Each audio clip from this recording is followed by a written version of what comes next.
Ja, und ich muss sagen, diese Sache mit Brüssel mischt sich zu sehr ein. Das sehe ich, glaube ich, als einziger völlig anders herum. Ich sage immer, Brüssel, bitte misch dich noch mehr ein. Lass uns nicht mit Berlin alleine. Es ist doch toll, dass man in Brüssel über Strohhalme nachdenkt, während in Berlin überhaupt nicht nachgedacht wird. Brüssel hat Facebook und Google dazu aufgefordert, in Irland Steuern zu bezahlen. Und die Nationalstaaten sagen, och nö, Brüssel hat Deutschland daran erinnert, dass wir zu viel Nitrate in die Boden schütten zwischen Cloppenburg und Vechta. Und deswegen müssen die Bauern in Cloppenburg jetzt ihren Dunk nach Nordrhein-Westfalen bringen und dort auf ehemaligen Tagebauruinen da abladen, ja. Brüssel hat uns daran erinnert, dass wir zu viel Stickoxide in der Luft haben, ja. Und wir so, ach wieso? Ja. Das Einzige, wo Brüssel sich nicht eingemischt hat, sind die Handyaufladegeräte. Und deswegen hat jedes verdammte Handy einen eigenen Stecker. Und wir können uns nicht beim Aufladen helfen. Jean-Claude Juncker, ja, der sagt ja auch im Mai Tschüss. Ich mag ihn eigentlich sehr. Der hat mal zu mir gesagt, Luxemburger und Chinesen zusammengerechnet stellen schon 1/4 der Weltbevölkerung. Aber letzten Sommer hat Juncker einen Satz gesagt, der hat mir Angst gemacht. Und zwar hat Juncker gesagt, man sollte doch die Autobahn nach Osten so ausbauen, dass man sie besser mit militärischem Gerät benutzen kann. Ja, das hat er wirklich gesagt. Die EU-Kommission will 30 Milliarden Euro zur Verfügung stellen. Und da habe ich auch gedacht, das kann doch nicht wahr sein. Gegenvorschlag, lass uns die Autobahn erstmal so ausbauen, dass man sie mit einem PKW benutzen kann. Und das ist diese Angst vom Russen, die ich jetzt nicht mehr so richtig verstehe. Ja, der Russe kommt. Das ist die Angst, die CDU, CSU seit 70 Jahren verkaufen. Wie ist das überhaupt, wenn der Russe kommt? Wer weiß das? Du weißt das? Die anderen machen nicht mit, ja? Schau mal, also eine Freundin von mir ist mit einem Russen verheiratet, die weiß, wie das ist, wenn der Russe kommt. Also von der Arbeit natürlich. Ich glaube, ganz schön, die freut sich, die sind verheiratet und lieben sich noch.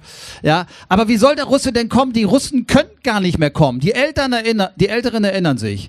45 haben die Deutschen die Oderbrücken gesprengt, damit der Russe nicht kommt. Wir sind doch heute weiter, du brauchst die Brücken nicht mehr sprengen, die brechen von alleine zusammen, wenn du rauffährst. Der Russe kann nicht kommen. Russische Panzer werden mit GPS gesteuert, die bleiben in Brandenburg stehen, kein Netz. Und ich glaube, der Russe will auch gar nicht kommen. Ich bin ja historisch interessiert. Die letzten 1000 Jahre ist der Russe eigentlich nur gekommen, wenn wir bei ihm waren, uns völlig daneben benommen haben. Eigentlich wollen die Russen schon seit Jahrhunderten zum Westen dazugehören. Und deswegen mache ich mal einen Gegenvorschlag für die nächsten 70 Jahre Frieden. Ihr könnt klatschen oder Buch rufen, das ist wie eine Meinungsumfrage, ja? Es ist günstig, es bringt Sicherheit. Lass uns einfach Russland in die NATO aufnehmen. Viele klatschen, einige auch nicht, weil sie denken, Sebastian, Putin ist doch auch böse. Das stimmt natürlich. Die Krim-Besetzung war völkerrechtswidrig, ja. Die Ukraine muss man im gleichen Atemzug aufnehmen, aber so wie es jetzt lief, nur die Ukraine und denken, die Russen merken es nicht, hat jetzt auch nicht so geklappt. Ja. Und vor allem brauchen wir die Russen, denn sie haben was wir Deutschen nicht mehr kennen, Hubschrauber, die auch fliegen können. Schaut mal, ich möchte eure Fantasie anregen, denn es gab ja das vielbeschworene Europa der Kriege, wo viele Menschen sich gedacht haben, wie wäre es, wenn Europa friedlich ist. Dann gab es das Nachkriegseuropa mit den vielen Grenzen und man hat gedacht, wäre das nicht toll, nach Frankreich zu fahren, ohne den Pass zu zeigen. Und ich frage mich, was bleibt von unserer Generation? Fahren wir Europa an die Wand, vernichten alle Insekten und heizen das Klima auf? Deswegen möchte ich euch bitten, lasst eure Fantasie spielen. In der Katalonien-Krise habe ich gedacht, wieso kann eine Region wie Katalonien nicht aus ihrem Nationalstaat austreten? Da hat man gemerkt, Europa hat sich friedlich geeinigt und die Nationalstaaten haben sich überhaupt nicht friedlich geeinigt. Deswegen haben wir in jedem Nationalstaat Minderheiten, die auf ihr Land keinen Bock haben. Wie die Schottinnen, die Katalonen oder die Korsen oder die Bayern. Lass uns ein vereinigtes Europa der Regionen gründen und die Nationalstaaten abschaffen. Das wäre mein persönlicher Traum. Und wisst ihr auch warum? Ich bin ganz viel auf Tour in Deutschland und habe gemerkt, für die Identität der Menschen ist Europa wichtig und ihre Region.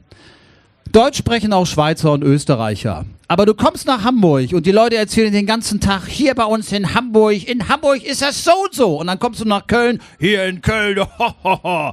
Das prägt die Menschen und das gibt ihnen Sinn. Und schaut mal, mein Appell an euch wäre, schaut euch bei den europäischen Nachbarn alles ab, was ihr als Deutsche noch nicht in eurem Repertoire habt. Ja? Von Finnen könnt ihr lernen, wie man so einen Winter übersteht. Schau mal, ich habe im Januar in Helsinki einen Krimi gesehen, einen finnischen Krimi. Da sagt der Kommissar zum Verdächtigen, wo waren Sie in der Nacht vom 1. November bis zum 1. März? So dunkel. Ich habe so einen Jungen gefragt auf der Straße, wann kommt bei euch mal die Sonne raus? Und er weiß ich nicht, ich bin erst 7. Und wichtig, schaut euch bei den Franzosen ab, wie man Revolution macht. Fangt als Deutsche klein an. Wenn ihr nächstes Mal im Schwimmbad seid, springt mal vom Beckenrand. Vom Beckenrand in die Seniorengruppe.